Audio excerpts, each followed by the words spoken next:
नमस्कार, welcome to ex serviceman India YouTube channel. Indian arm forces का service का दौरान due to adverse condition, adverse weather, adverse geographical location, ऐसे बहुत सारे जो कारण हैं जिस वजह से बहुत लोग, बहुत सोल्जर्स डिसेबल हो जाते हैं, जिन्हें डिफेंस का परिभाषा में लो मेडिकल कैटेगरी या एलएमसी कहा जाता है। ऐसे जो एलएमसी पर्सनल है, इनको रिटायर होने के बाद डिसेबल सोल्जर भी कहा जाता है।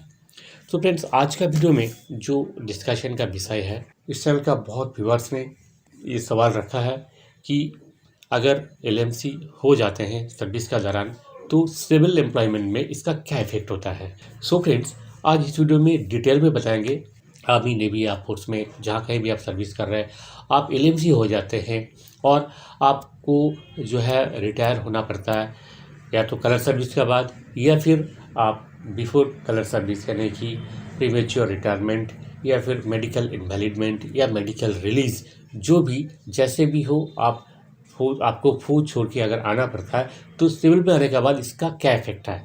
क्या इसके वजह से आपको कोई परेशानी का सामना करना पड़ेगा या फिर इसके वजह से आपको कोई एडेड एडवांटेज मिलेगा, ये सारी बातें आज इस वीडियो में देखेंगे। पर मेन वीडियो में जाने से पहले आपसे रिक्वेस्ट है, अगर इस चैनल को आपने अभी तक सब्सक्राइब नहीं किया तो जरूर सब्सक्राइब करें, लाइक करें, शेयर करें। सो फिर सबसे पहले हम देख लेते हैं जो कि एलएमसी जो पर्सनल है, इनका जो डिसेबल पर्सनल है, इनको जो है दो कैटेगरी में हम डिवाइड कर सकते हैं। फर्स्टली, एक एलएमसी होता है जिनका डॉक्यूमेंट्री एविडेंस जो रहता है, यानी कि AFMS 15, जहाँ पे आपका फर्स्ट टाइम जब आप एलएमसी होते हैं, आपका डिसेबिलिटी को असेस किया जाता है। उसमें मेंशन होता है कि आपका जो डिसेबिलिटी है ये एट्रीब्यूटेबल है या नहीं है, एग्रीवेटेड है या नहीं है।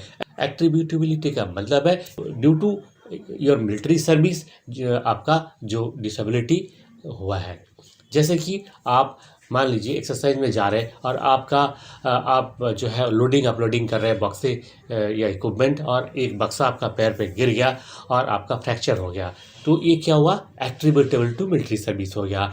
और दूसरा, जैसे कि आप सर्विस कर रहे हैं लेह में, लद्दाख में, और आपको ब्रंकियल अस्थमा का प्रॉब्लम हो गया, तो ये क्या हुआ, आप वहाँ पे जो सर्विस कर रहे थे, सर्विस करने के दौरान आपका ये डिजीज़ उत्पन्न हुआ है, तो ये हो गया एग्रीवेटेड बाय मिलिट्री सर्विस।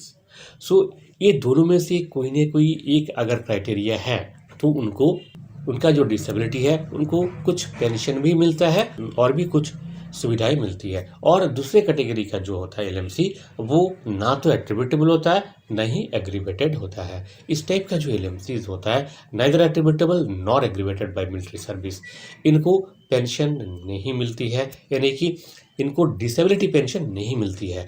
अगर इनका क्वालिफाइंग सर्विस है तो इनको सर्विस पेंशन मिलता है, क्वालिफाइंग सर्विस नहीं है तो इनवैलिड पेंशन मिलता है, बट इनको डिसेबिलिटी पेंशन नहीं मिलता है। अब देखते हैं एलएमसी पर्सनल जब रिटायर होते हैं। मान लीजिए कोई एलएमसी पर्सन रिटायर होकर आया हुआ है, तो उनके सामने जो ऑप्शंस रहता है एक सर्विसमैन के लिए, जैसे कि जॉब्स के लिए एक सर्विसमैन का मेन जो इशू रहता है वह है सेकेंड कैरियर में कैसे सेटल हो। तो सेकेंड कैरियर में सेटल होने के लिए जहाँ कहीं भी एक सर्विसमैन कोटा मिलता है, वो सारे कोटा एक सर्विसमैन का जो भी कोटा है वो डिसेबल एक सर्विसमैन कोटा के लिए भी एप्लीकेबल होता है, irrespective of years of service rendered in arm forces. आप आर्म फोर्सेस में कितने साल सर्विस किया, इन पर डिपेंड नहीं करता है आपका एक सर्विसमैन कोटा। डिपेंड करता है आप आर्म फोर्सेस से रिलीज होने के बाद आपको कोई ना कोई पेंशन मिलना चाहिए, या तो डिसेबिलिटी पेंशन मिल रहा है, इनवैलिड पेंशन मिल रहा है, या फिर आपको सर्विस पेंशन मिल रहा है। कोई ना कोई अगर एक पेंशन आपको मिलता है तो you are counted as an ex serviceman. So friends, ex serviceman का जो सारे कोटा है वो आपके लिए लागू है। अब है एक्सेप्टेबिलिटी, कौन से जॉब के लिए आप अप्लाई कर सकते हैं, कौन से जॉब के लिए अप्लाई नहीं कर सकते हैं। फ्रेंड्स, जैसे आप सिविल में देखते हैं कोई भी जॉब है, जिस जॉब में फिजिकल हैंडीकैप पर्सन्स जहाँ पे काम कर सकता है तो वहाँ पे आप क्यों नहीं काम कर सकते हैं? आप थोड़ा लॉजिक से सोचिए। जहाँ पे पीडब्ल्यूडी पर्सन विथ डिसेबिलिटी के लिए जहाँ पे भी रिजर्व कोटा होता है, यानी कि जो हैंडीकैप लोग जहाँ पे अप्लाई कर सकते हैं वहाँ पे आप एक डिसेबल एक्स सर्विसमैन क्यों नहीं अप्लाई कर सकते हैं? तो इस नज़र से आप अगर आप सोचेंगे तो आपको अपने आप जवाब मिल जाएगा। आप उन सारे जगह में अप्लाई कर सकते हैं एक्सेप्ट फोर्सेस का जो जॉब होता है, जैसे कि पैरामिलिट्री में आप अप्लाई नहीं कर सकते हैं, पुलिस सर्विस में आप अप्लाई नहीं कर सकते, या फिर बैंक का जो गार्ड जॉब होता है, इस टाइप का जो जॉब जहाँ पे फिजिकल एक्टिविटी रहता है उस टाइप का कोई जॉब में आप अप्लाई नहीं कर सकते। बाकी सारे काम, पूरी दुनिया आपके सामने खुली है। आप कोई भी क्लरिकल जॉब हो या फिर क्लरिकल नेचर का जो भी जॉब हो, उस सभी जॉब में आप अप्लाई कर सकते हैं। आप आईएएस आईपीएस भी बन सकते हैं, आप इनकम टैक्स के इंस्पेक्टर बन सकते हैं, आप एक्साइज का जॉब में ज्वाइन कर सकते हैं, आप ऑडिटर बन सकते हैं, आप क्लर्क बन सकते हैं। कोई भी जॉब हो, सारी जगह में आप अप्लाई कर सकते हैं, कहीं कोई मनाही नहीं है। आप डिसेबल हुए हैं फौज की वजह से, फौज का काम की वजह से, यानी कि देश का सेवा में आप अपने आप को डेडिकेट किया और वहाँ जाके डिसेबल होने के बाद सम्मान के साथ आप रिलीज़ हुए हैं। तो आपके लिए इंडियन गवर्नमेंट भी कुछ प्रावधान रखा हुआ है, जैसे कि बैंकों में, आरबीआई में, वहाँ पे डिसेबल सोल्जर्स के लिए स्पेशल कोटा रखा हुआ है। अगर आप डिसेबल सोल्जर है, आपके पास डिसेबिलिटी का सर्टिफिकेट है, तो आपके लिए स्पेशल कोटा है जो different from ex serviceman. As a disable ex serviceman अलग से कोटा है और उस कोटा में बहुत कम लोग अप्लाई करते हैं, क्योंकि आधे को तो पता ही नहीं रहता है कि ऐसे भी कोई कोटा होता है।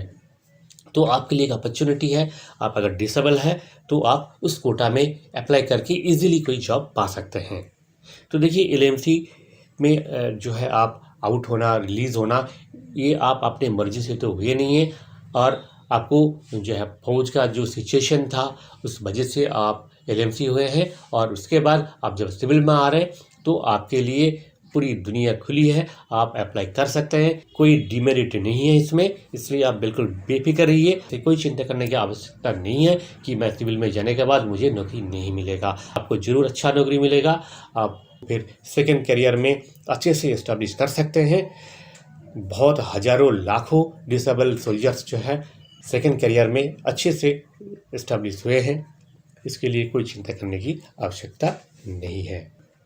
और दूसरी बात है, एक चीज़ और देखा गया, मैं भी जब आर्मी में था तो बहुत लोग ऐसे थे, उनका जो है कोई न कोई प्रॉब्लम है शरीर में, कोई ऐसी बीमारी है, पर वो डॉक्टर के पास नहीं जाते थे इस डर से कि कहीं मुझे एलएमसी कर देगा।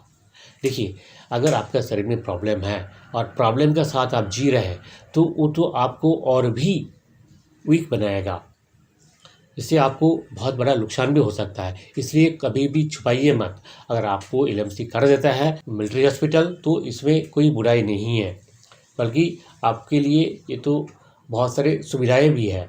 आपको डिसेबिलिटी पेंशन मिल सकता है, आपको डिसेबल के लिए कोटा भी मिलेगा। ज़िंदगी जीते रहिए टेंशन फ्री होके और अपने करियर में आगे बढ़िए। इसी उम्मीद के साथ आज का वीडियो ख़त्म करते हैं यहीं पे। जय हिंद, जय भारत।